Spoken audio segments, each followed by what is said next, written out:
Welcome back. Stasa23 here, back again with some knife therapy. And today's knife I'm pretty excited about. I picked this guy up from my good friend on Instagram. His name's SharpDad33. And his YouTube channel, I think, is The Aiden's Daddy. I will leave links down below, and hopefully I won't forget. But what you're seeing here right here is the LIONSTEEL RoundHead Barlow. And this was designed, a special order from Mike Latham of Collector Knives, and it was produced in Italy. And we're going to get a quick overlook of this beautiful slip joint. And then I'm going to do a quick comparison, kind of showing what led me to want to pick this knife up. You got this beautiful spear point blade. I love that nice top swedge right there. That's what drew me to this knife. If it didn't have that top swedge, it would pretty much look like your standard Swiss Army knife blade. And I don't know. I don't really like that. I love whenever they put the swedge in there. It just makes it look a lot more attractive. You got a belt satin finish on there. You got the LIONSTEEL logo. Done very nicely. Made in Italy. And as you can see, the CK Collector Knives Edition. And yes, you are seeing that correctly. It is supporting Bowler's M390 blade steel. Just an awesome blade steel. One of my favorites. And love to see it in a slip joint package. You know, I know that this is going against a lot of the traditional, you know, what the traditional knife collectors look for, but you know, I'm one of those guys that is transitioning into the modern / traditional, so what better way to get a modern traditional? Like I said, blade finish is satin. You got titanium bolsters, and the wood scale was supposed to be Cocobolo. That's what it was in their prototype, and it looks very similar to Cocobolo, but from what I understand, let's see, it's called Palo Santo wood. Not too familiar with that, but it is the gorgeous wood. And I like, you know, traditional knives. Usually you have the pin construction, and being, you know, one that likes both traditional and modern, I like the screws here. So, you know, if I want to get a micarta scale, which I probably will, just so I can switch it out every now and again, you can get that made for that, no problem. The liners are also titanium, keeping the weight down on this guy.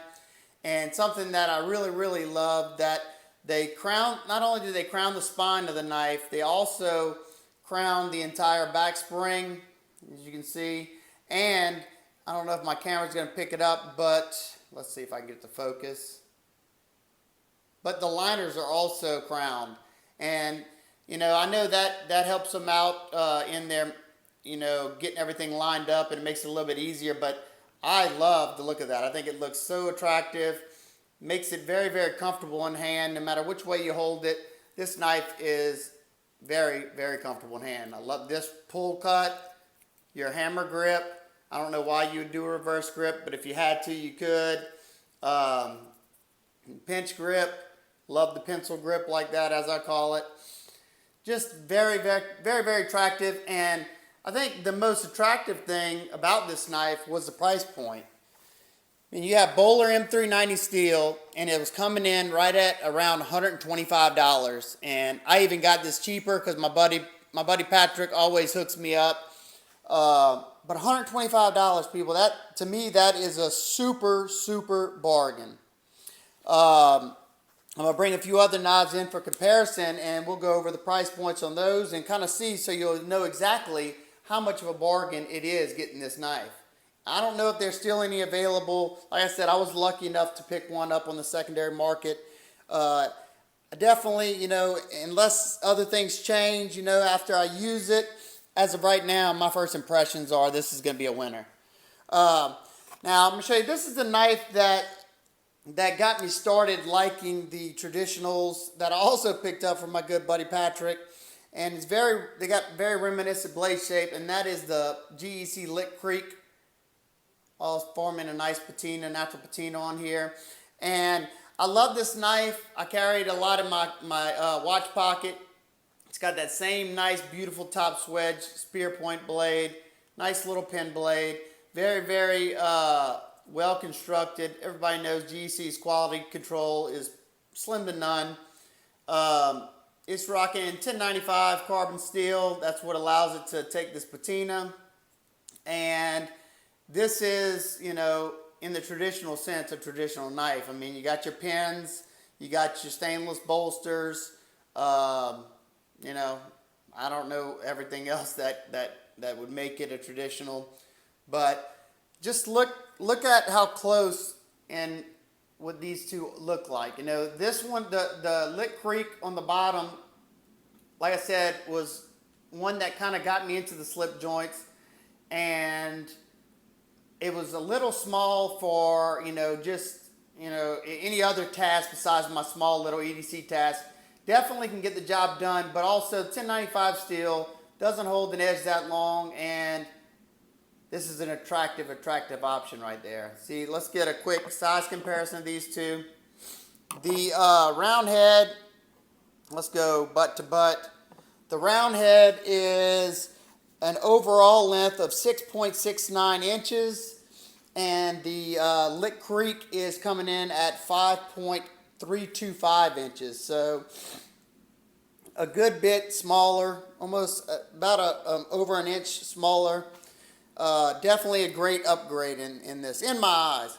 Another one that I picked up recently that compares really closely in size and in that, you know, modern traditional, you know, crossover is the Benchmade Proper. And these two I'll probably be doing a complete comparison later on once I've gotten more use on the RoundHead.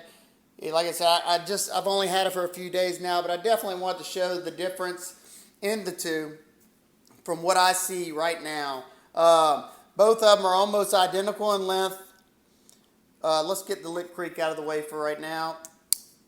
The Benchmade Proper has got a saber ground with CPM S30V steel. Also another great steel. Much better than the 1095 as far as edge holding. 1095 will be a tougher steel, but, you know, I'm looking for EDC and, you know, not having to sharpen my knife every day. And the Proper, even though it has some disadvantages and not the best QC overall, it's been a pretty cool little knife, and I've been really enjoying it, especially since I've made this one personal and, you know, supporting my channel name and when I got it, you know. So this one has more sentimental value to me, so that's why, you know, some of the inconsistencies in quality control haven't really bothered me that bad. Like I said, let's do a quick little head-to-head. You got Bowler M390, CPM S30V, blade steel. M390 is definitely better than S30V. Not by, you know, leaps and bounds, but it's definitely better steel, and I definitely like this more. On the RoundHead, you got the full flat grind all the way to the top, so it's going to be a better slicer, you know, not binding up in thicker material. On this one, you hit the full thickness about halfway up the blade, so you know it binds up a little bit, but it's still a good slicer. This one, you have the swedge almost running the entire length of the blade. I love the aesthetics of it. Now, one other thing that I noticed right off the bat is the smoothness in opening and, you know, deploying the knife. You got a nice crisp half stop right there. It's not super strong. I'd say the Lick Creek, mine's about a 6 pull. And a 6 close. I don't know, like I said, if the terminology is correct, but this one's a little bit stronger than this one. This one is a lot smoother, very smooth to open. You can either use that nail nick, or I like to just grab it and pinch it. You have enough room to pinch it, so if you don't have any fingernails, don't worry about that. And it's got a nice crisp, like I said, I love that. Now, whenever you come to the Proper, it's kind of sloppy in that manner. See how it kind of gets stuck right there? You can get it stuck.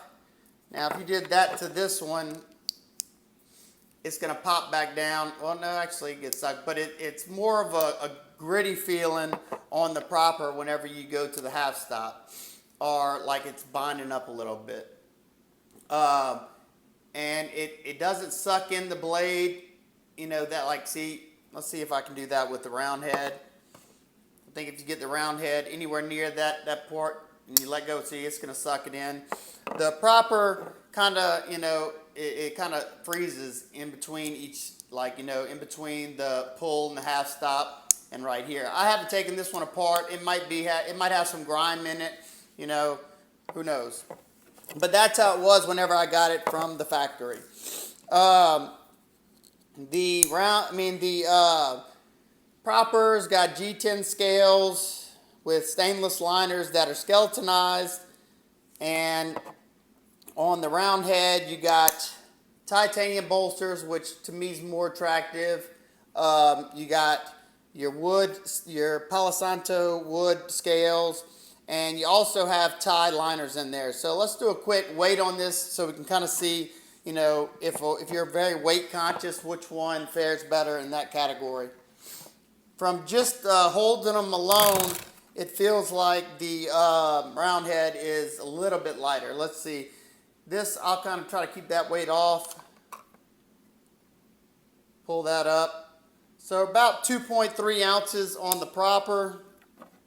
Let's see, the round head, 2.1. Like I thought, the round head, even though it has more metal to it, it's titanium, and it's lighter. So what else? Let's see if I went over any other points. If there's anything that you'd like to know, you know, the differences in between the two, if you are interested in, you know, picking one of them up and you're trying to decide, feel free to ask me. You know, I've had a lot more time with the propper, so I could probably answer more questions regarding the propper. And, you know, I will be carrying the round head pretty much every day until I can form, you know, a good opinion on, you know, how it is overall. Another thing with all three of these, if this is important to you, where they were produced, you got the bottom two are USA made and the top is made in Italy. So if you know, have to have a USA made blade, then, you know, the propper or say one of these GECs would be better for you. Let's see, did I go over everything? Just very, very happy to have this one. Lucky that I have a great friend that, you know, took care of me. You know, he knew I liked this. I missed the run, and he told me he'd pass it along to me. Always great. Patrick is a really awesome dude. Like I said, I'll leave links. Something else that this knife comes with that I really love, because I love their sheaths, is came with this leather slip sheath from Collector Knives. So right now I've been just dropping it in there, perfect height, and it has that smell. I love that leather smell. Nice quality sheath. And this is another I think the large Collector Knife sheath, but it's just a different feeling. This one, even though they're about the same thickness and everything, must be different types of leather. This one's more like, I don't know how to explain it. Like, it kind of doesn't feel like you could wet form this one for some reason. This one feels like, you know, it'll conform to the knife eventually.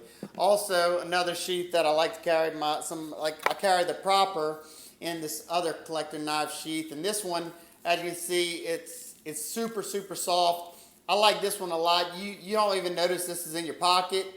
I don't know what they call this one, but I know it's a higher grade leather, or at least on their side I think it was more expensive. But as you can see, I just dropped the propper in there, got that lanyard bead. Usually I can just pull it out the pocket like that. Another carry option, sometimes I throw it in my calfskin Chris Reeve large pouch. All great options. Collector Knives has some really nice slip sheaths, and this one is just really nice. I can pinch it, and that knife comes right out, and it holds it nice and secure. If I don't pinch it, it's not coming out unless I want it to. So Let me make sure I touched on everything and pull all these out just for your viewing pleasure. Just 3 awesome knives. Like I said, I'm just getting into the traditional or modern traditional world, and I just, there's something about them, having a knife, something like your grandpa used to carry, it just means a lot to me. If you have any questions, comments, concerns, please leave them down in the description box, in the comment section below. Hope everybody's having an absolute wonderful day. If you like this video, please give it a big thumbs up, share it with your friends. And if you like my videos in general, hit that subscribe button so you don't miss a thing. I will see you guys next time. Peace.